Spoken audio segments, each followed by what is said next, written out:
Muy buenos días, buenas tardes, buenas noches, dependiendo del uso horario donde nos estén escuchando. Como de costumbre, bienvenidas y bienvenidos a Foto con Fede, el programa dedicado a la fotografía latinoamericana. Aquí hablamos de fotografía y de la fotografía de nuestra gran región de Latinoamérica. Todas las semanas una nueva entrevistada, un nuevo entrevistado, fotógrafa, fotógrafo, con quien tenemos el placer de charlar acerca de lo que se está haciendo a nivel fotográfico, cómo se está haciendo, esos proyectos que cada semana encontramos aquí en el programa, que tiene que ver y mucho con nuestra gran región latinoamericana.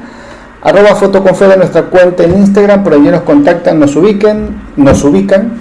Y ya saben que este programa, todos los que ya han pasado y todo lo que viene, los vas a poder disfrutar a través de nuestras cuentas en Spotify y en YouTube. Estamos como Foto con Fede, una entrevista cada semana, hablando de, obviamente, como ya lo dijimos, fotografía. En el programa del día de hoy, me voy a Colombia, me voy aquí cerquita de Venezuela a Colombia. Estamos a unos par de kilómetros, no tan lejos.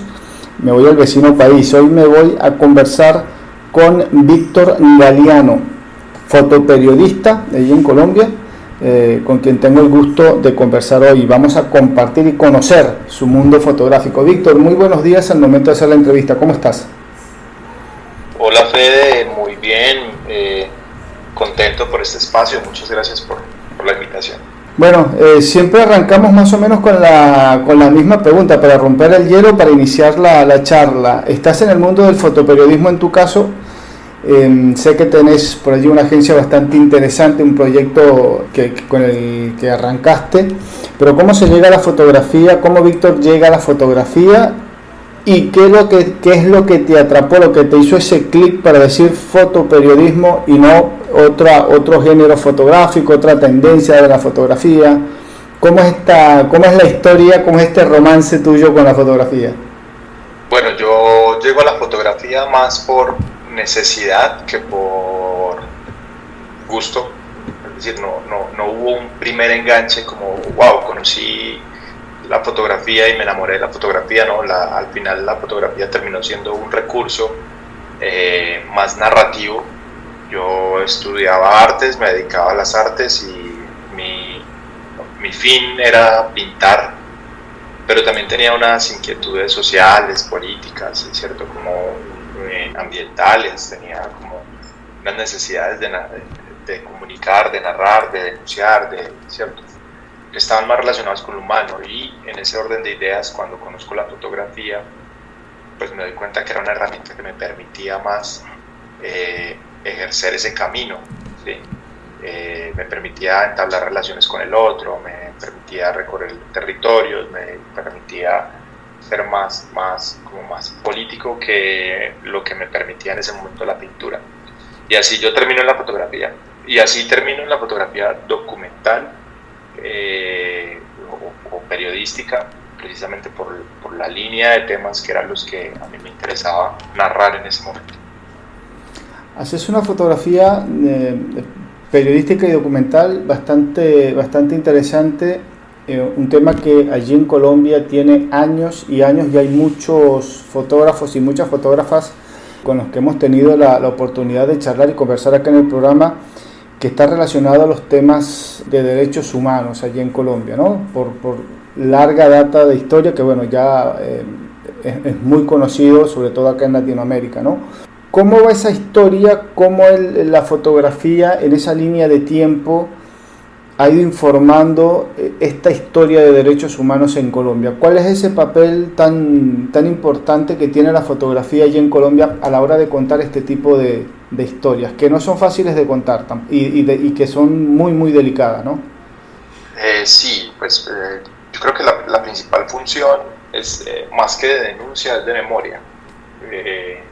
Nosotros somos un país que digamos, en la década de los 90, sobre todo pues 90, principios de los 2000, el fotorreportero cubría línea de fuego, ¿sí? Pero por lo regular cubría línea de fuego llegando tarde, es decir, como que ocurrían los hechos y él llegaba un día después, al otro día, también porque es un territorio que es difícil de andar, no es tan sencillo llegar, entonces, sobre todo, digamos, para los que conocen Colombia, la región de Antioquia, el norte antioqueño, el nororiente antioqueño, cuando había conflicto armado, pues los fotógrafos de Medellín viajaban hasta allá y se demoraban un día en llegar, ¿cierto?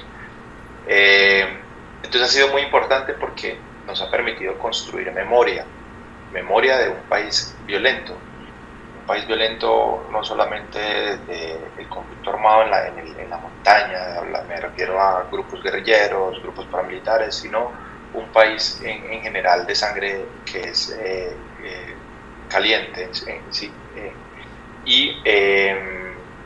Creo que ha sido fundamental el trabajo del fotógrafo. Hoy, en el momento en el que nos encontramos, pues de alguna manera se ha ido transformando ese trabajo, ¿sí? Porque el fotógrafo ya no cubre en caliente conflicto armado, porque el fotógrafo ya no, ¿cierto? Las herramientas digitales, las redes sociales, el acceso de todas las personas al teléfono celular, pues han permitido que los hechos de violencia que vivimos en la montaña, en el campo, o en esos lugares de conflicto armado, pues lleguen rápido, de una, a veces en vivo, ¿sí? Y el registro es funcional. Entonces el fotógrafo ha empezado digamos, a moverse de esta orilla del registro de los hechos y empezar a construir reflexión sobre los hechos. Entonces nos hemos ido convirtiendo en fotógrafos más que registramos la violencia, en fotógrafos que reflexionamos sobre la violencia desde lo visual. Construimos memoria y una memoria de reflexión. Me llamó mucho la atención esa frase que usaste hace un rato, que dijiste, no denuncia más historia, ¿no? Ya la denuncia ya es redundante, por decirlo de alguna forma, no se denuncia tanto más que antes porque ya como que todo el mundo maneja el tema, todo el mundo lo sabe, hace falta sí mantener vivo hechos, ¿no? Para que la gente no los olvide, para que no queden como que en el pasado y se borren. Tal cual, la construcción de memoria. Nosotros, es más, hoy estamos hablando de algo que se le llama posconflicto, que realmente es un término que está muy errado porque no hemos salido del conflicto, no podemos hablar de un posconflicto si no hemos salido, pero bueno, en términos de papel hablamos de posconflicto y en el posconflicto vienen muchas cosas, ¿no? Y entre esas viene la reparación y la construcción de memoria. Y es ahí donde la imagen toma fuerza, ¿cierto? No sé, imaginémonos los archivos de la dictadura chilena, imaginémonos los archivos de tu país, de Argentina, ¿sí? De la dictadura de Argentina. Hoy esos archivos, esa memoria, pues es clave para la construcción de futuro y de país, ¿cierto? Digamos que nosotros podemos decir que hoy en día seguimos construyendo memoria, es decir, por más que estemos hablando de migración y que sea un suceso actual, noticioso, ¿sí? Creo que los fotógrafos están pensándose también a largo plazo. Es como ya no estamos solamente cubriendo el hecho noticioso, sino que estamos pensando en construir documentos de memoria que a futuro esperaríamos, o eso creo yo, pues que ayuden a construir un mejor país. ¿Es la fotografía de hoy en día el canal principal que permite que nosotros tengamos esa memoria visual de lo que ha sucedido hace 30, 40, 50, 60 años atrás en Latinoamérica? Porque yo siento a lo largo de entrevistas con diferentes fotógrafas y fotógrafos acá en el canal que se utiliza muchísimo la fotografía como herramienta principal para ese registro, ¿no? Para esa memoria. Que por allí la televisión no lo tiene, que por allí las redes sociales lo utilizan, pero a través de la fotografía, ¿no? Ya no tanto de los libros, ya no tanto de la prensa como tal, ¿no? Queda la fotografía como el canal principal porque es lo más fácil de manejar, porque es lo que se está manejando a nivel de masa, o es porque es el canal ideal, el idóneo para este tipo de de cuento, de contar esta historia, no de cuento, sino de poder contar esta historia de esta forma, de poder hacerla prevalecer en el tiempo, por cómo se trabaja, porque nos permite pensarla. ¿Va por ahí el tema? Yo creo que tiene mucho que ver que la fotografía, una vez se toma la foto, una vez se captura esa milésima de segundo, la fotografía automáticamente se presta, es decir, no es un reflejo de esa realidad que está capturando, sino que es un reflejo del contexto en el que se está mostrando, que eso no tiene el video, es decir, el video, la imagen la precede otra imagen y la continúa otra imagen, es decir, se enmarca en un espacio y tiempo específico. En cambio, la fotografía nos permite, con el tiempo y dependiendo del contexto en el que se muestre, pues repensar, reinterpretar, reentender. Es decir, la fotografía también necesita que quien la ve tenga unos códigos y que la pueda decodificar, la pueda interpretar, ¿cierto? Dependiendo de qué, del contexto en el que vive. Entonces, si es un fotógrafo, si es una audiencia, pues no sé, con ideas derechosas, pues entonces usará esa imagen afín a sus ideas. Pero si es con ideas de izquierda, usará esa imagen con las... Eso no se puede hacer con el video, porque el video sí está enmarcado dentro de un hecho puntual. Entonces yo creo que la fotografía, al poderse moldear al contexto en el que se presenta, permite eso, permite que se pueda construir filosofía, que se pueda construir memoria, que se pueda construir historia, porque pensemos en la memoria también como el recuerdo de algo pero pensemos en la historia como construcción de narrativa, ¿cierto? Pensemos en la historia como cómo construimos nosotros la narrativa de país. Entonces, al final casi siempre la historia la construyen los ganadores, los vencedores. Entonces, imagínate la fotografía al servicio de eso también, ¿cierto? Entonces pienso que la fotografía tiene como otras facilidades para construir reflexión que no tienen otros formatos. Digamos, por ejemplo, hoy se construye mucho memoria desde Twitter, desde X, ¿sí? Tú opinas, tiras, publicas y captura de pantalla y si te fijas siempre hay como alguien que te está sacando a ti todos esos de historial de lo que has dicho y pilas con tu memoria, ¿cierto? Pero mira que se termina siendo una memoria literal de un suceso literal. Tú dijiste eso en ese momento. La fotografía tiene otra magia y es que en el momento en el que enmarcas una foto en una galería tiene una connotación diferente a si la proyectas en una plaza sobre una pared, a si la imprimes en un libro, ¿cierto? Y está acompañada por el texto de un escritor. Entonces creo que la fotografía se presta para construir memoria de otra manera más rica, ¿sí? Que otros formatos. Pero sí creo que hoy en día una de sus principales funciones es la construcción de la memoria, sobre todo países que atraviesan momentos tan complicados como es el caso de Colombia, ¿sí? Como lo fue el caso de El Salvador, por ejemplo, como lo fue Nicaragua, como lo fue Chile, como lo fue Argentina, ¿cierto? Fíjate que hay otros países que no han pasado por esos mismos por esas más problemáticas y es más difícil encontrar fotógrafos allá, es más difícil encontrar proyectos fotográficos allá, ¿sí ves? Creo que la construcción de memoria es un motor fuerte para la fotografía. Hiciste un comentario por ahí que me quedó sonando en la cabeza, ¿no? Cuando dijiste, una fotografía la ve alguien de derecha y le aplica su visión, la ve alguien de izquierda y le aplica su visión. Me crea la pregunta, o la idea, ¿no? El interrogante, ¿la fotografía puede ser política o es más apolítica que política? Desde ese punto de vista, ¿no? Porque no me había sentado a pensar en ese pequeño hecho de que la fotografía realmente es como que no tiene una identidad en eso de lo político, ¿no? No es de un partidismo, ¿no? Porque la ve todo el mundo y cada quien le da obviamente su visión, ¿no? Su interpretación, pero como que no pertenece a ninguno ni de un lado ni del otro. La fotografía pertenece casi, es decir, como igual esto habría como que profundizarlo, de pronto también como con más autores y más teoría, pero yo me arriesgo a arrojarlo también desde las reflexiones del día a día, ¿no?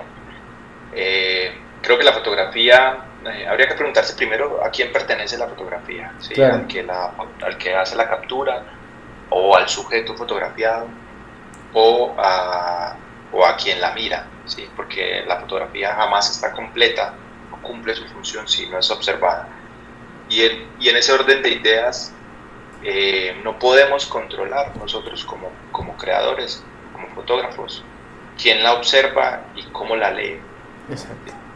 Se sale de nuestras manos, o sea, la ponemos allá, la entregamos al observador, y depende un montón de la información que ese observador tenga en su cabeza. Entonces, claro, tú coges una foto de conflicto armado, por ejemplo, y ves, imaginémonos una imagen de campesinos caminando la montaña desplazados, ¿sí? Y tienen unas botas de caucho marca Gato, y tú a eso le pones un eslogan que dice botas marca Gato, puedes caminar 1000 días y no te cansarás, ¿sí? Automáticamente pierde el sentido con el que el autor la hizo, que era denunciar una movilización, un desplazamiento, y asume otro, ¿sí? Y en cualquier otro lugar del mundo donde no entiendan el contexto del conflicto armado colombiano y vean esa imagen, pues van a ver campesinos caminando y unas botas muy resistentes. Es decir, no podríamos decir ni asegurar si es política o apolítica, si pertenece o no pertenece. Realmente creo que ese valor se lo da ese observador final, ¿sí?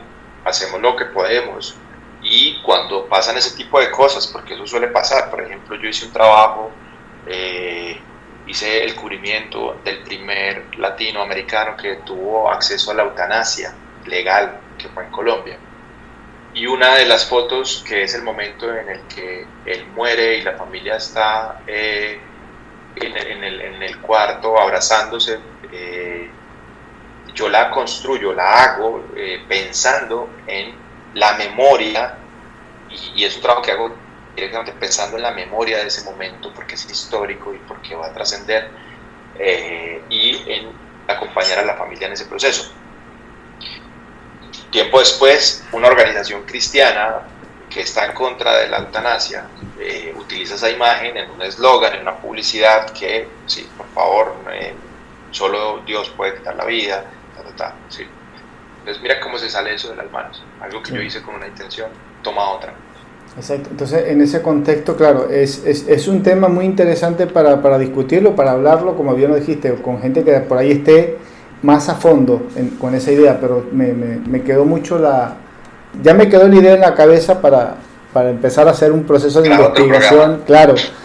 No, porque es algo interesante, ¿no? La verdad nunca lo había visto desde ese punto de vista, porque todo el mundo dice, no, la fotografía es libre, se construye con la visión del fotógrafo, de su autor, pero después cuando se enseña ya queda al juicio, al criterio de la persona que ve. Al servicio de... Claro, y esa interpretación, yo siempre he dicho, bueno, la interpretación que yo le dé, en este caso a una fotografía, tiene que ver con qué tanto conozco yo, por un lado, de fotografía, qué tanta formación tengo yo a nivel de cultura general, qué tanto sé de esa imagen que está allí plasmada en papel, ¿no? Si conozco o no conozco la zona. O sea, hay 10.000 cosas que tienen que ver con la interpretación, pero mucho tiene que ver con la información previa que tiene el observador, el espectador de esa fotografía, ¿no? Entonces digo, bueno, pero la fotografía es del fotógrafo, después pasa al espectador, pero realmente es como que es y no es, pero está, que digo que es lo importante, ¿no? Está al alcance de todos la vemos, todos la interpretamos. Hay una foto, 10 personas, son 10 interpretaciones diferentes de la misma foto.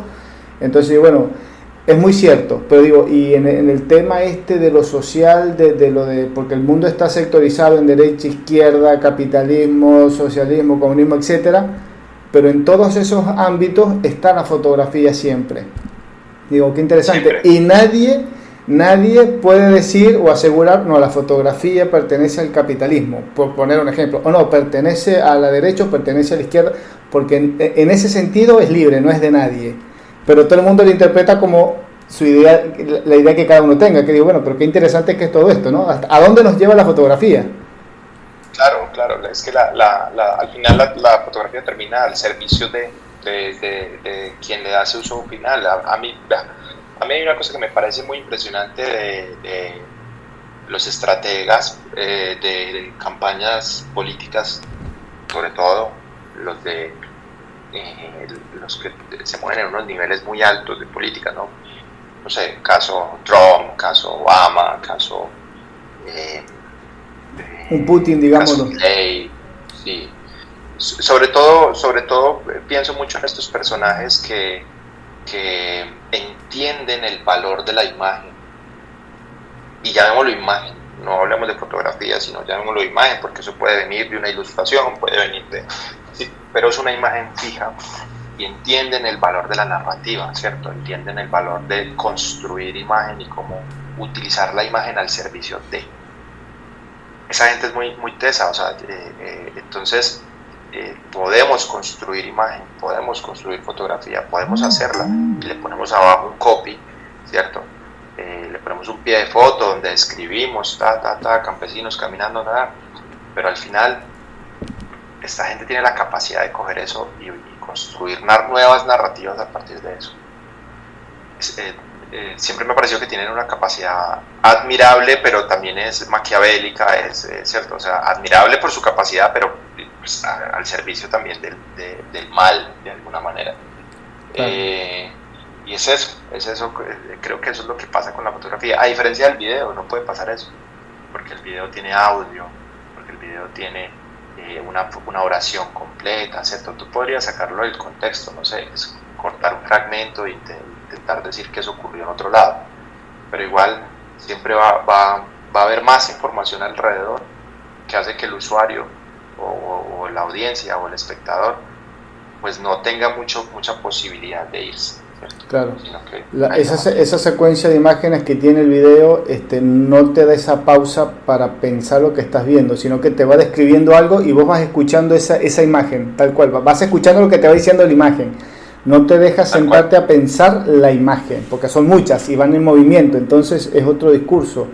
Pero interesante lo que comentás de cómo la política está utilizando la imagen, ¿no? Yo creo que están aplicando la psicología de la imagen, ¿no? Sabiendo armar las imágenes, sabiendo mover esas piezas para crear un discurso a través de imágenes, porque yo digo, el problema está también hoy en día en que se lee menos.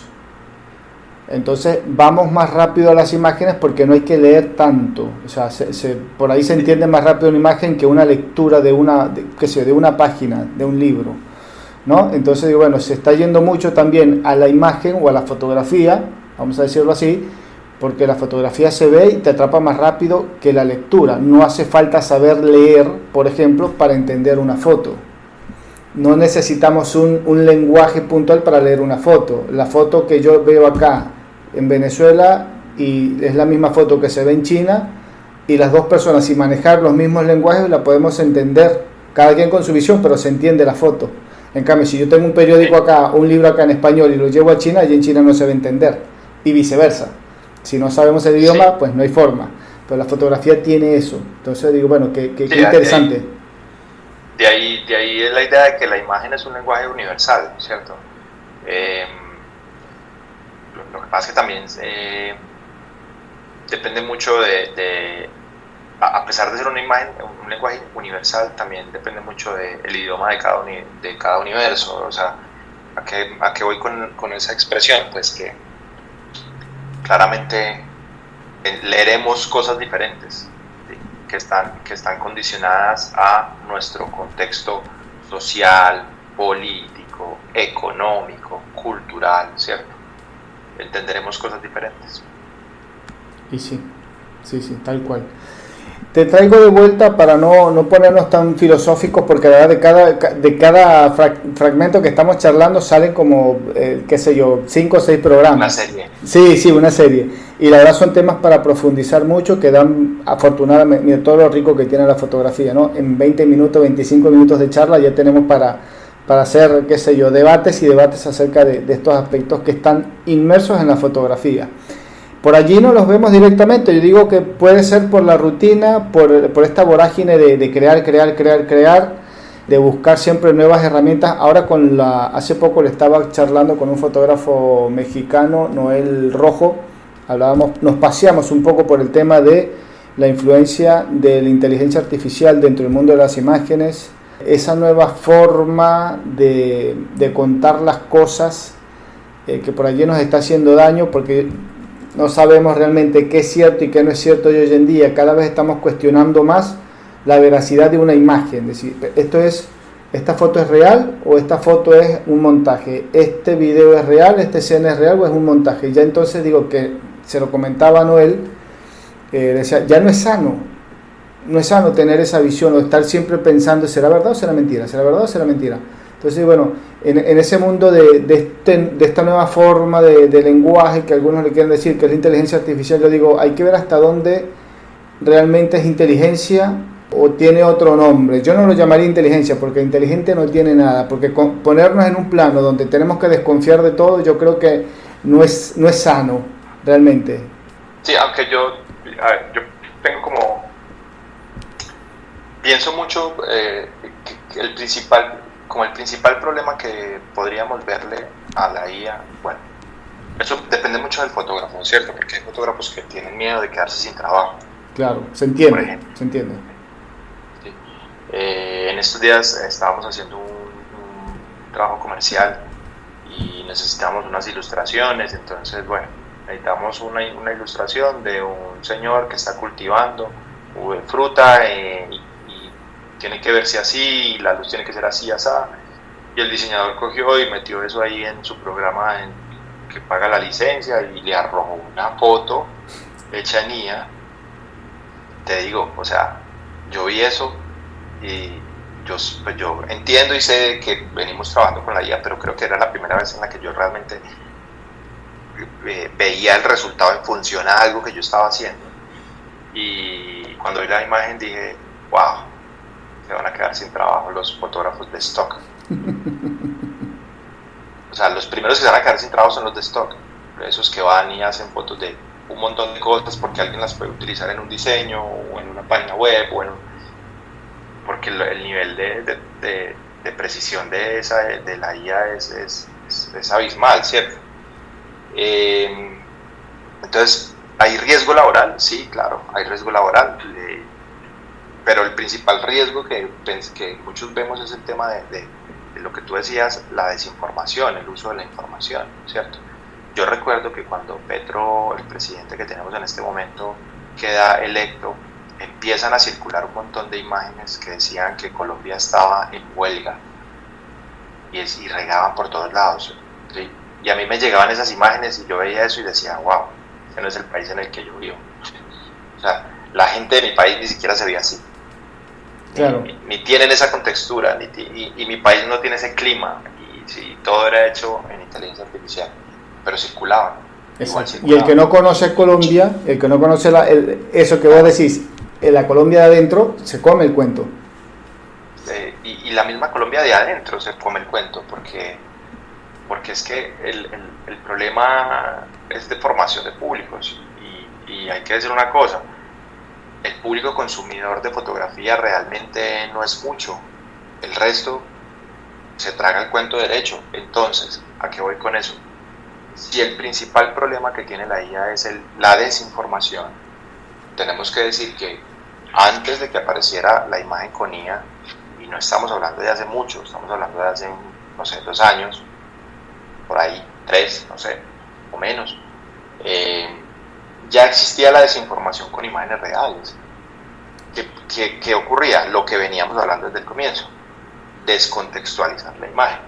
Y entonces, por ejemplo, en la movilización social del 2021 en Colombia, en la ciudad en la que yo vivo, apenas estalló la movilización social, pues se hizo noticia que habían asesinado los manifestantes a un celador de un almacén.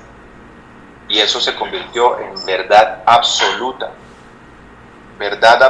para todo el mundo al que le llegaba esa cadena, hasta que nosotros nos vimos a investigar y nos dimos cuenta que ese celador lo habían asesinado en otra ciudad, en otro contexto, 4 años atrás, por un intento de robo. ¿Sí? Pero esa imagen la movieron de ese contexto y generó ese caos y esa desinformación.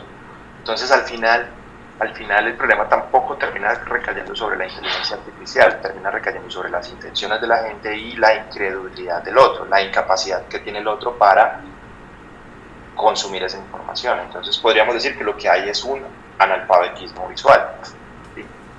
Porque las personas no tienen las herramientas para recibir la imagen, cuestionarla, interpretarla, ¿sí? Entonces no se necesita la inteligencia artificial para engañar a la gente. ¿Cierto? Claro. También que tenemos una memoria visual muy corta, ¿no? Porque si estamos viendo fotos permanentemente, debería ser más fácil reconocer una foto de hoy y una foto del año pasado. Sin embargo, nos ponen fotos del año o de meses, no nos vamos a ir a un año atrás.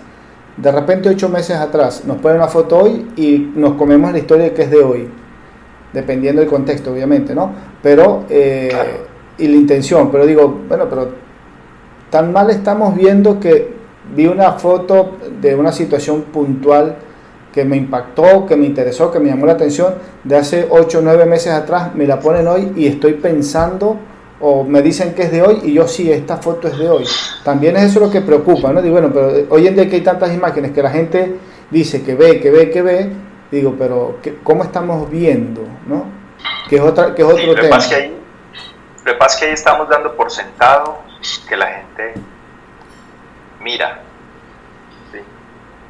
La gente ve, o sea, ver es una cuestión fisiológica, capacidad que tiene el ojo de convertir esa imagen en información, pero la gente no mira, o sea, la gente no procesa eso. Entonces estamos asumiendo que toda la audiencia tiene una capacidad de entender imágenes, de ver imágenes y que consume imágenes porque nos la bombardean todo el tiempo por redes sociales.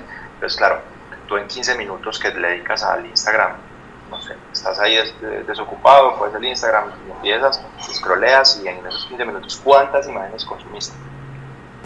N cantidad de imágenes, un montón, pero estamos asumiendo que todo el mundo entonces tiene la capacidad de verlas, analizarlas, reflexionarlas, memorizarlas. No, porque yo, por ejemplo, puedo ir a consultar al médico cualquier cantidad de veces por la misma gripa y me va a mandar el mismo paracetamol. Y la próxima vez que me dé gripa voy a ir a donde él. ¿Por qué? Porque es que mi profesión no es ser médico. Exacto. Entonces estamos asumiendo, cuando hablamos entre fotógrafos y entre personas que nos movemos en el universo visual, que el mundo debería tener esa capacidad, pero eso no está dentro de sus obligaciones. ¿Sí?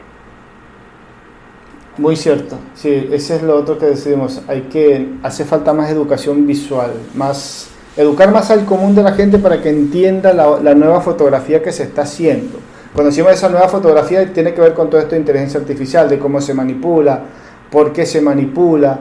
Entonces es un universo... Claro, y ahí entonces ni siquiera termina siendo una formación visual, termina siendo una formación de sociedad, de una formación política, y entendiendo político, cuando yo utilizo la expresión política, siempre la uso en el contexto para el cual fue creada y no para las campañas publicitarias, partidos políticos o politiquería que llamamos nosotros. Cuando yo utilizo la expresión política me refiero a un ser integral que hace parte de una sociedad y que como hace parte de esa sociedad pues tiene responsabilidades también, ¿cierto? Y parte de esas responsabilidades que deberíamos asumir nosotros pues es entender que consumimos, es hacernos responsables de nuestros actos, de nuestras decisiones. Entonces no se necesita ni siquiera o no tendríamos que formar el público en función a que pueda leer la imagen visual como nosotros los fotógrafos la entendemos, sino a que se haga responsable de lo que consume en general, ¿cierto? A que tenga un pensamiento crítico, y ese pensamiento crítico pues puede hacer que la sociedad sea cada vez mejor, porque entonces va a cuestionar el discurso, va a cuestionar el programa de televisión, va a cuestionar la entrevista, va a cuestionar el programa de radio, va a cuestionar. Y si una persona se cuestiona lo que consume, pues va a haber un crecimiento. Claro. ¿Cierto? Y ahí entramos nosotros, ahí entra nuestro gremio, la fotografía. Entonces también al fotógrafo le toca cuestionarse lo que fotografía, ¿sí? Cuestionarse lo que quiere narrar, cuestionarse lo que está mostrando y cómo lo está mostrando. Y eso es un camino más complejo. O sea, a nosotros nos toca hacernos más preguntas al respecto de qué mostramos, cómo lo mostramos, ¿cierto? Pero al consumidor también le tocaría cuestionarse qué está consumiendo. Exactamente. Sí, la verdad que es un tema amplio, profundo, de mucho debate, donde yo digo, bueno, al final, allá del túnel siempre tenemos, o por lo menos yo lo veo así, siempre termina apareciendo esa palabrita que es educación, que es la que siempre termina siendo la base de tantos problemas que tenemos hoy en día en el mundo a nivel global, a nivel general. Pero no me voy a ir tan allá porque la verdad vamos a pasar 8 horas hablando aquí y como se lo dije a Noel, 2 personas no cambian ni arreglan el mundo ni todos los problemas que hay en el mundo, lamentablemente. Pero vamos a la fotografía. Vamos a la fotografía, que es lo nuestro y lo que por ahí manejamos y dominamos mejor. Te traigo el libro, a ese trabajo que vi por allí, Tierra Prometida, un trabajo que tiene que ver, si no me equivoco, con algo que manejas mucho, que son los derechos humanos. Bueno, lo comentamos al inicio del programa, es una línea que estás trabajando. Contanos un poco de ese trabajo, de ese proyecto de Tierra Prometida. Tierra Prometida es mi segundo libro, ¿sí? Ese proyecto solo salió en libro. Yo hice las fotografías en el 2016 en El Salvador, ¿sí? Con campesinos desmovilizados del Frente Farabundo Martí para la Liberación Nacional.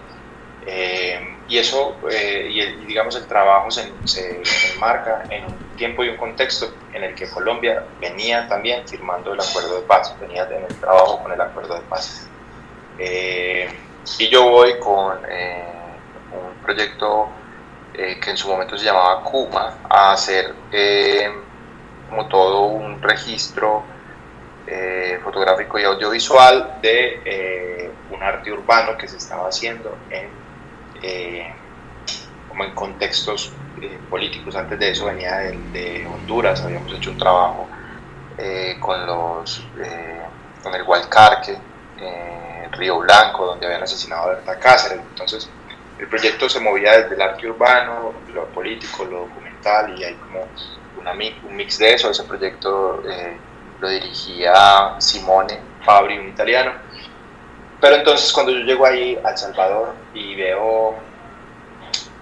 venía de cubrir los últimos días de las FARC, ¿sí? Como los últimos días de la movilización, la última gran caminata marcha que hizo las FARC a la dejación de armas. Entonces me preguntaba mucho como qué iba a pasar con nosotros en nuestro país con ese proceso de paz. Y allá en El Salvador pues me encuentro con unos campesinos que venían ya de haber tenido esa experiencia. Y no solo eso, sino que llego también en un momento álgido político en el que, después de haber logrado el poder desde la presidencia, el partido lo pierde, y lo pierde por corrupción, lo pierde por, ¿cierto? Y los campesinos, que también son afines al partido político, pues se sienten un poco desgastados, usados, sienten que no hubo cambio, sienten que no ocurrió nada. Entonces, claro, Tierra Prometida se llama Tierra Prometida porque habla un poco de esa gran promesa de transformación que hay si estamos en una orilla, ¿sí? Pero al final, cuando se logra llegar a esta orilla, tampoco ocurren grandes transformaciones. Entonces termina Latinoamérica, termina Argentina, termina Chile, termina Brasil, termina México, saltando de orilla a orilla, ¿no? De orilla a orilla, en busca de esta gran tierra prometida. Eso ocurrió allá. Y eso es de lo que habla el libro, ¿no? Cómo se desgastan esos símbolos patrios, cómo se desgasta la bandera, cómo se desgasta la idea también del comunismo, cómo eso se va desgastando, porque no va ocurriendo nada. Y al final también, pues el ser humano necesita ver acciones, porque si no, pues no puede quedarse toda la vida soñando, ¿cierto? Entonces, de eso habla un poco el libro. se publicó en el 2021, ¿sí? El trabajo se hizo en el 2016, pero yo lo tuve ahí guardado hasta que fue tomando forma en el 2021, que es cuando en Colombia hacemos ese salto de orilla también, ¿cierto? Pasamos de toda una historia de gobierno de derecha y nos pasamos a un gobierno de izquierda, ¿sí? Y entonces también en ese momento álgido político colombiano es que sale el libro. Y allí la fotografía, ¿cómo te ayuda a contar esa transición? ¿Cómo son esas imágenes? Es pensar en un lugar, o sea, el libro está marcado en el campo de El Salvador, y es pensar ese verde que es el campo, que es el campesino, y es pensar en ese rojo que es sangre derramada, porque son sobrevivientes también a un conflicto armado, que es pensar en el fuego de los volcanes, que son las montañas que tiene El Salvador, que es pensar en el rojo de la izquierda, pero también que es pensar en el rojo de la bandera del partido, ¿cierto? O sea, rojo como revolución, pero rojo también como símbolo del partido. Y básicamente lo que yo buscaba desde las imágenes era entender ese lugar congelado en el tiempo, ¿cierto? Entonces las imágenes son amplias, son paisajes, son momentos, ¿sí?, muy estáticos. No es un libro que está hecho con imágenes de acción, de gente saltando, no, por el contrario, es un libro que está hecho con imágenes de gente que espera, que siempre está esperando, que espera mientras ve el partido de fútbol, que espera mientras va en el bus, que espera mientras, ¿sí? No es el señor metiendo el machetazo para cortar el campo, sino que es el señor parado esperando, porque es una espera, porque al final, después de tantos años de haber firmado el acuerdo de paz, siguen esperando que las cosas mejoren, ¿sí? Siempre hay una espera. Entonces está desde ahí, está visto desde imágenes que tienen que ver más con el paisaje amplio, con aire, mucho aire, la luz, ¿sí?, y atravesada por esos dos colores, verde y rojo, y que al final la bandera aparece en muchos lugares, al final esa bandera se va desgastando, va perdiendo el color, se va volviendo más rota, ¿sí?, va terminando, se va desgastando como reflejo del desgaste también que tiene la creencia en sus símbolos. Una cosa es cuando estamos pensando el proyecto, cuando lo estamos desarrollando, en cuanto a lo que quiero contar, cómo lo quiero contar, qué quiero transmitir yo como autor de. Y otra cosa es cuando ya lo tenemos terminado, a veces el discurso por A o por B sufre alguna modificación, sufre algún cambio, ¿no? Eso es inevitable en todo proyecto audiovisual, en este caso fotográfico, nos sucede a todos. Y bueno, yo quiero ir por este camino y de repente tengo que hacer un pequeño giro, una pequeña curva, porque ya tengo que desviarme un poquito. A la final llego, ¿no? Pero tengo por allí desviaciones. Ahora, ¿sentís que desde la idea original al proyecto terminado, sentís que cumpliste con esa idea original, con idea principal? ¿Has tenido la oportunidad de escuchar, de tener devoluciones acerca de ese trabajo? De decir, bueno, están viendo algo que yo no vi en mi propio trabajo. Le están dando una connotación que yo no tenía pensado que se podía dar. ¿Te ha sucedido? Sí, porque, por ejemplo, en ese proyecto en particular me pasó, y es que esta idea latinoamericana de transformaciones y de saltar de orilla a orilla, esa se la sumo después de hecho también en primera parte, porque por eso el proyecto se hace en el 2016, las fotos y el trabajo se hacen en el 2016, pero hasta el 2021 que ocurren estas cosas, y que en la conversación con personas me van diciendo, sí, así estamos en México, es como ver México. Y cuando alguien dice es como ver México, digo, pero espera, si es que yo solo lo pensé en El Salvador y en Colombia, y luego lo muestro allá en Chile, y alguien me dice, sí, así estamos en Chile, y empiezan a sentirse identificados. Mira que eso es un factor que se le va sumando después, de hecho, ¿sí? Pero también yo soy partidario en que todo proyecto, sea el que sea, tiene que transformarse desde la idea inicial hasta el resultado final, ¿sí? ¿Por qué? Porque si no se transforma, quiere decir que yo no tuve un proceso de aprendizaje en ese recorrido. Y yo soy una persona que considera que todo el tiempo estoy aprendiendo de las circunstancias. Entonces, si yo parto de una idea y llego después de un tiempo con la misma idea al final, no aprendí nada. Para mí fueron años en vano, ¿sí? Porque no hubo un proceso en ese tiempo.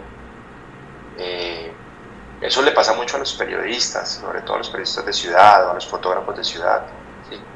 Que, por ejemplo, dicen voy a ir a hacer fotografía documental y me voy a la selva. Y cuando llegan a la selva y se dan cuenta que el indígena no tiene taparrabo, ni penacho, ni pintura en la cara, por el contrario usa camisetas del Barcelona, del Real Madrid, celular. Entonces se pegan una decepcionada a la berraca y sienten que perdieron la vida hasta por allá porque no van a tener en su archivo las imágenes del indígena con penacho que ellos se imaginaban desde antes y que se fueron buscando, ¿sí? Y entonces eso les evitó que en ese camino, que en ese trasegar, que en esa conversación con el otro descubrieran otro universo de posibilidades, de necesidades, de conversaciones, ¿cierto? Entonces es clave, para mí es supremamente clave que los procesos se transformen, porque la mayoría de las cosas que yo he hecho encuentran las soluciones, sobre todo las soluciones plásticas al final, encuentran las soluciones plásticas sobre la marcha, y casi siempre las encuentro a partir de la conversación con el otro. Entonces Todas las hojas son del viento es el primer libro que yo hice, y ese libro resuelve su forma plástica en una conversación con uno de los campesinos estando allá, ¿cierto? Entonces claro, yo estoy en mi libreta y todo el tiempo estoy mirando qué va pasando y voy tirando, pimponeando, y a mí me parece supremamente bueno trabajar desde la deriva. Claro. Es decir, yo tengo un objetivo final que es un objetivo de comunicación. ¿Cómo? No sé. Dejo que la deriva me lo vaya mostrando. Exactamente. La fotografía hoy en Colombia está creativamente a la deriva desde esto que estás comentando vos, que está evolucionando, que se está haciendo con el día a día. Está informando, sí, nos está informando, pero está a la deriva, es decir, vamos contando, se va haciendo la fotografía a medida que se va surgiendo estos cambios, estas transformaciones sociales, va a la par, va al ritmo. Es una fotografía que bien cuando lo dijiste, hay una, yo creo que en Latinoamérica en general, hay una fotografía de memoria que está tomando cada vez más fuerza, ¿no? Hace 15 años atrás no se hablaba de fotografía de memoria, por ejemplo, hoy en día sí.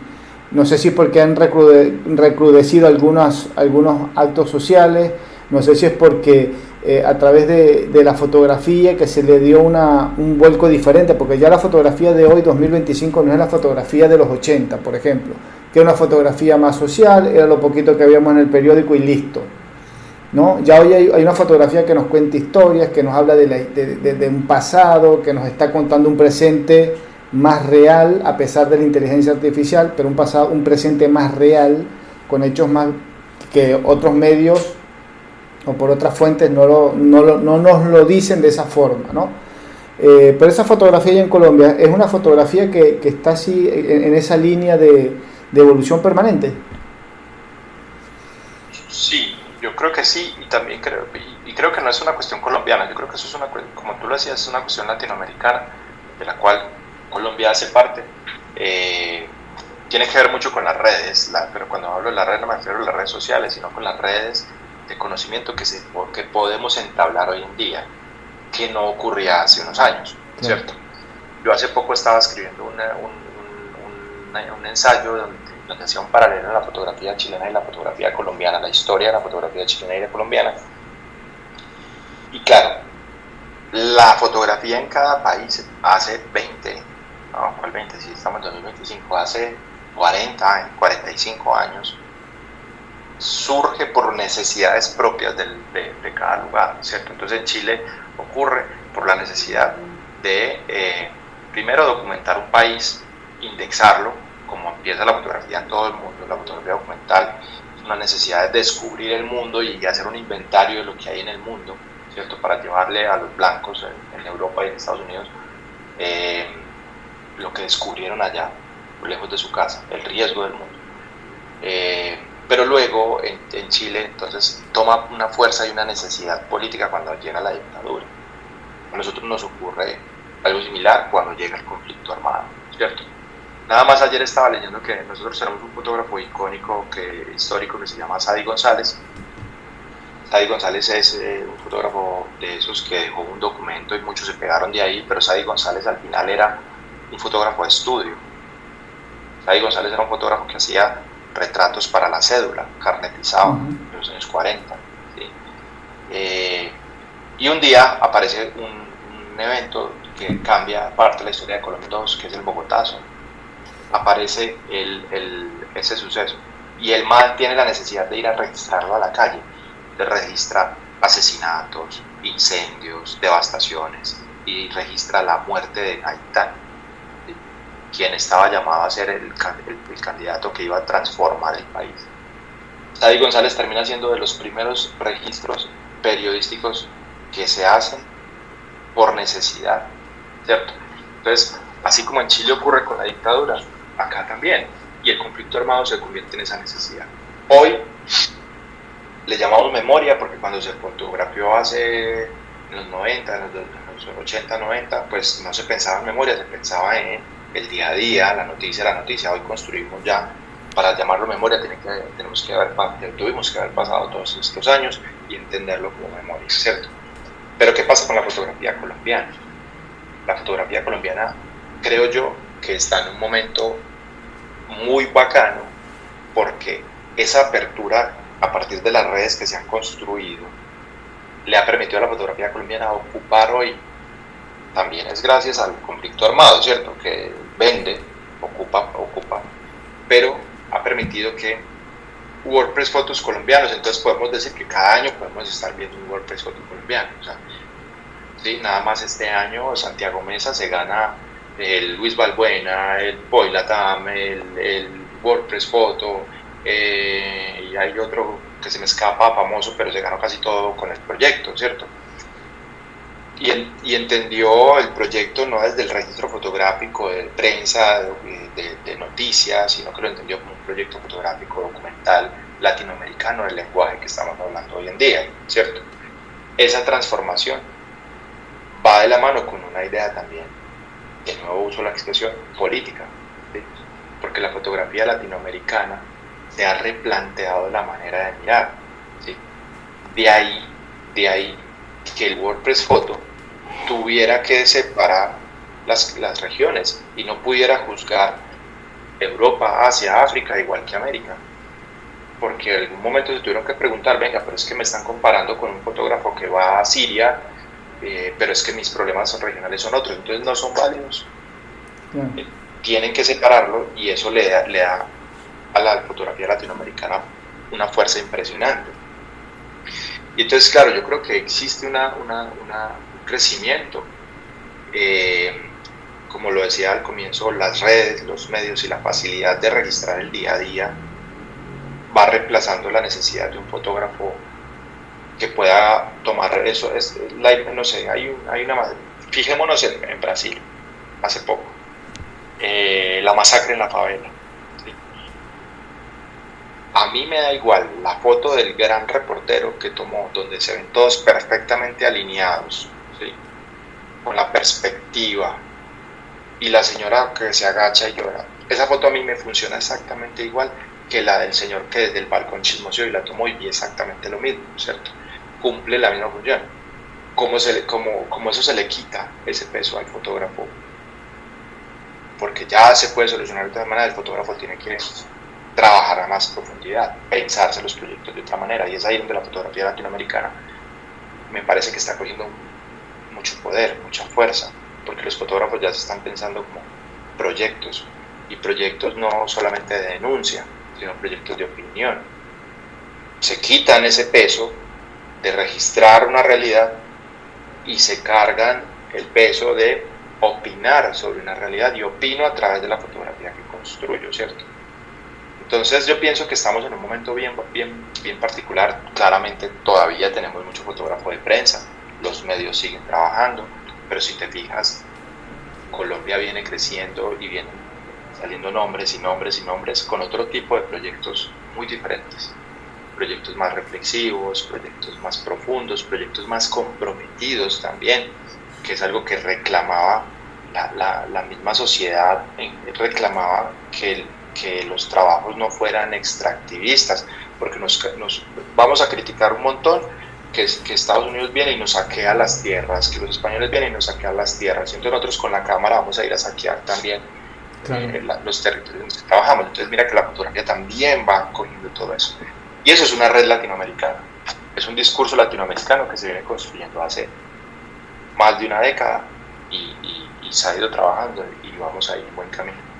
Y gracias a Dios, nosotros que somos fotógrafos decimos gracias a Dios que es a través de la fotografía, porque es lo que nosotros hacemos y lo que perdura en el tiempo, porque hay mucho de video por allí que tiene menos chance de ser mostrado. Parece mentira, porque vemos más fotos que videos en las redes sociales en comparación. Hay videos y hay fotos obviamente, pero la fotografía obviamente gana por lejos, cosa que a nosotros, bueno, hasta cierto punto nos alegra, porque quiere decir que hay campo de trabajo y que la fotografía está teniendo un compromiso social de peso. No transforma, lamentablemente no puede transformar, no puede cambiar muchas cosas, pero por lo menos las cuentas las dice, que yo creo que eso también es importante, porque no todo lo que hacemos es con la intención de que se transforme, se cambie. Ojalá fuera que se cambie lo que está mal, se cambie para bien, ¿no? Pero como lo dije hace un rato, 2 personas o una foto no puede cambiar algo que no depende de un pequeño grupo. No, es decir, ojalá ocurriera, y si ocurre, bienvenido sea, ¿cierto? Claro. Pero no es la razón principal por la que uno debe hacerlo. Yo sí pienso que a veces me preguntan, bueno, ¿y por qué usted sigue trabajando cosas a las que a nadie le importan? Porque es que es una realidad, o sea, levantarse todos los días y llenarse uno mismo de motivación para seguir trabajando sobre temas que parecen no importarles a nadie, ¿sí? Porque importa más si Bad Bunny va a llenar el estadio en Estados Unidos o no. ¿Me entiendes? Las prioridades de la humanidad son otras. No si están acabando con la selva, no si están acabando con comunidades indígenas, no si están acabando con el agua, no si están masacrando pueblos enteros. O sea, como que eso, al final... pero yo también entiendo que la gente tiene la necesidad de poder levantarse todos los días y vivir. Vuelvo a mí. Yo, como me muevo en ese universo, levantarse todos los días y llenarte de motivación es difícil, porque es una carga pesada. Pero es ahí donde uno dice, bueno, si contándolo ocurre, imagínate que nadie lo contara. Imagínate, por lo menos algún día van a haber imágenes que alguien va a ver y va a decir, mire, lo dijeron y no le pararon bolas. Por lo menos. Entonces es de ahí. Ahora, eso cuando pensamos en documentar tragedias y catástrofes, ¿cierto? Pero yo también pienso que la fotografía es otra herramienta de posibilidades diferentes. Yo pienso que la fotografía es una herramienta de empoderamiento territorial. ¿Y a qué me refiero yo con el empoderamiento territorial? Pues me refiero a que hemos construido una historia desde nuestras necesidades, pero las comunidades y los territorios también pueden construir su propia historia, y es ahí donde yo también veo la fotografía como otra gran puerta necesaria en este momento, y es cómo los territorios también se cuentan y construyen sus propias memorias y construyen sus propias narrativas, ¿sí? Entonces no es en vano que, no sé, se haga una COP y para allá se vayan una cantidad de indígenas a bloquear porque no están de acuerdo con la versión que se cuenta de las cosas, ¿cierto? Y es ahí donde la fotografía también empieza a convertirse en otro tipo de herramientas, no solamente construcción de memoria, no solamente no solamente transformación. Porque al final la transformación, como nos la soñamos, pues como tú lo dices, es muy imposible. Siria, en algún momento, bueno, eso es un dato que ya no es así, pero en algún momento Siria fue el conflicto armado más registrado, más documentado, y eso no logró que nada cambiara. ¿cierto? Lamentablemente. Entonces, sí, entonces, bueno, ahora lo vemos con Gaza, ¿cierto? Hay miles, millones de imágenes diarias y sigue pasando y nada cambia. Pero la fotografía creo que tiene otras posibilidades, ¿sí? Tiene otras posibilidades de construcción social, de construcción, ¿sí? Y no solo la fotografía, las narrativas en general, ¿cierto? Cómo nos contamos y cómo queremos que nos recuerden. Y eso me parece bacán y me parece que Latinoamérica tiene esas posibilidades más que otros lugares, de pronto África, ¿sí? África lo puede hacer, y Latinoamérica, son como regiones que tienen una cosmovisión muy diferente a la occidental, ¿cierto? Y lo importante es contarlo y decirlo, porque si no, nunca nos vamos a enterar. Y lo bueno de la fotografía es que nos está contando una Latinoamérica que por ahí no conocíamos porque no nos la habían contado. Y que no todo en Latinoamérica es malo, porque por ahí dicen, no, que Latinoamérica del mundo desde afuera se ve como que esto fuera... No, todo lo contrario, tenemos muchísimas cosas positivas. Yo creo que son más las positivas que las negativas. Lamentablemente, por mucho tiempo se vendió una imagen errada de Latinoamérica, que era todo negativo. Tenemos cosas negativas como cualquier otro continente, claro que sí, pero también hay muchísimas cosas positivas. Yo creo que acá tenemos más cosas positivas que afuera. Pasa que no se cuentan todas, o como se deberían, como se deberían contar. Tal cual, estamos de acuerdo. Lo que pasa es que la monetización de la pobreza siempre va a vender más. Y es un discurso instalado que hace falta muchísima educación para cambiar eso, y que lamentablemente cada día se observa, o por lo menos estamos observando que la educación cada día está como que le están relegando más y más y más y más en lo que es lo social. Uno de los últimos presupuestos a nivel de Estado, lamentablemente, siempre está educación. Entonces, bueno, claro. Divide y vencerás. Claro, porque es que si tú tienes gente, si tú tienes personas capaces de tomar decisiones a partir de reflexionar sobre las cosas, pues, hombre, pierdes poder. Exactamente. Lo importante es que estamos aquí, que la fotografía nos está evitando que nos olvidemos de cosas que han pasado y que es necesario tenerlas presentes para en algún momento de la historia de la humanidad vamos a tomar conciencia y vamos a frenar un poco esa larga historia de hechos negativos. Esperemos que primero en Latinoamérica. Lo importante es que tenemos la fotografía para ello.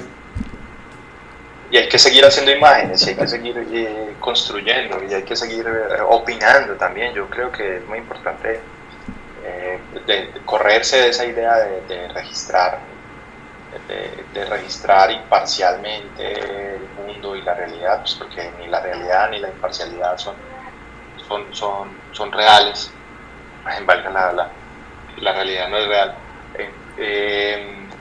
pero sí es una herramienta para opinar, y yo creo que los fotógrafos cada vez más deben hacerse responsables por lo que opinan, ¿sí? Por lo que dicen,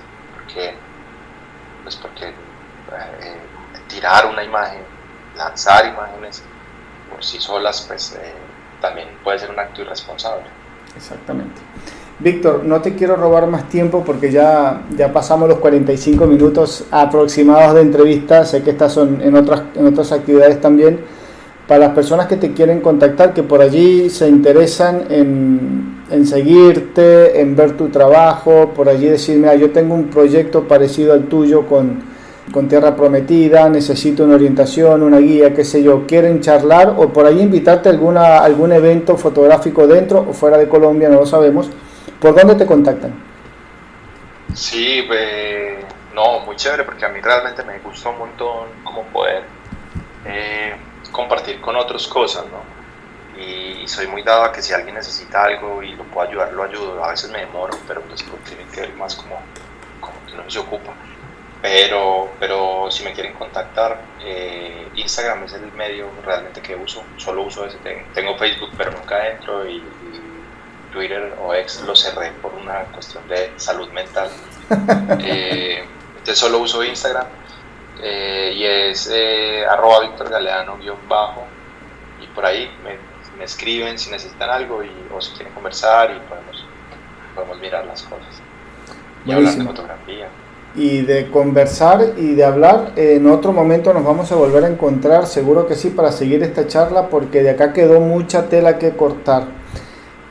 Ya te tenemos en la lista de fotógrafos acá del programa, entrevistados, así que en cualquier momento o de acá para allá te contactamos, o por qué no, de allá para acá, cuando tengas algo por allí que quieras dar a conocer, que contar, las puertas abiertas del programa para darle difusión, para seguir esta charla. ¿Por qué no? Siempre es bueno hablar de fotografía, más allá del clic, más allá del encuadre, de la composición, ¿no? Lo que estamos haciendo, por qué lo estamos haciendo, para entender más y mejor la fotografía. No hay que ser un sabio ni un experto para entenderla, pero sí hay que formarse un poquito más. Entonces siempre es bueno charlar acerca de fotografía para tener otra visión, para entenderla más y mejor. Y así de paso entender mejor nuestra Latinoamérica, porque estamos fotografiando es Latinoamérica. Entonces es una buena forma de aprender. Así es. Y seguramente nos volveremos a encontrar, seguiremos conversando. Y bueno, nada, invito también como a la gente a que haga fotografía, a que construya fotografía, también no solamente desde el lenguaje técnico fotográfico, sino también como una voz propia, ¿no? Como un discurso propio, como un discurso de pensamiento. Y es ahí donde creo que siempre va a ser más importante el pensamiento fotográfico más que la acción fotográfica. La acción fotográfica al final va a llegar, pues tienes una cámara digital, puedes disparar 10.000 fotos, alguna va a funcionar. Alguna sale bien. Sí, lo importante es qué pensamiento estoy plasmando yo ahí. Exactamente.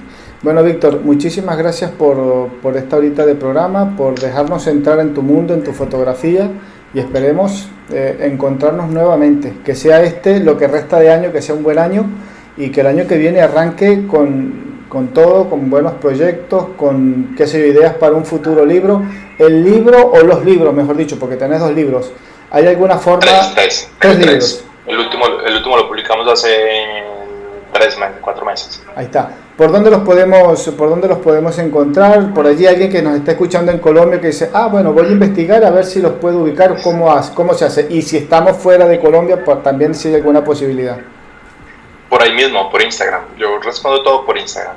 Es como el medio en el que yo me comunico con casi todo el mundo. Ahí está, buenísimo. Entonces, bueno, ya de repente por ahí más tarde nos escribimos para ver qué posibilidades hay de ubicar alguna de las obras que tenés hechas, porque también en el programa me nutro de las obras de otros fotógrafos en la medida que se pueda, que haya accesibilidad entre países para traer las obras, porque por ahí es un poco, me ha resultado un tanto complejo, bueno, por las distancias obviamente, pero en la medida de lo posible por ahí vamos trayendo algo para armar la biblioteca aquí personal del programa, que va por buen camino. La mejor opción es cuando alguien va para allá, uno le empaca y claro, es lo más seguro. Sí, y ahí seguramente estaremos como atentos, apenas alguien viaje por esos lados o alguien esté por estos lados. Ahí está, perfecto. Te hago llegar los libros. Dale, perfecto. Bueno, Víctor, muchísimas gracias, te libero, así seguís con tu día, con tu jornada, feliz fin de semana y bueno, lo que resta de año que sea de logros, de éxitos, de concretar ideas o de ir preparando el año que viene, que nos imaginamos va a estar bastante cargado de imágenes. Igualmente para ti y para todos los que nos escuchan. Dale, feliz día.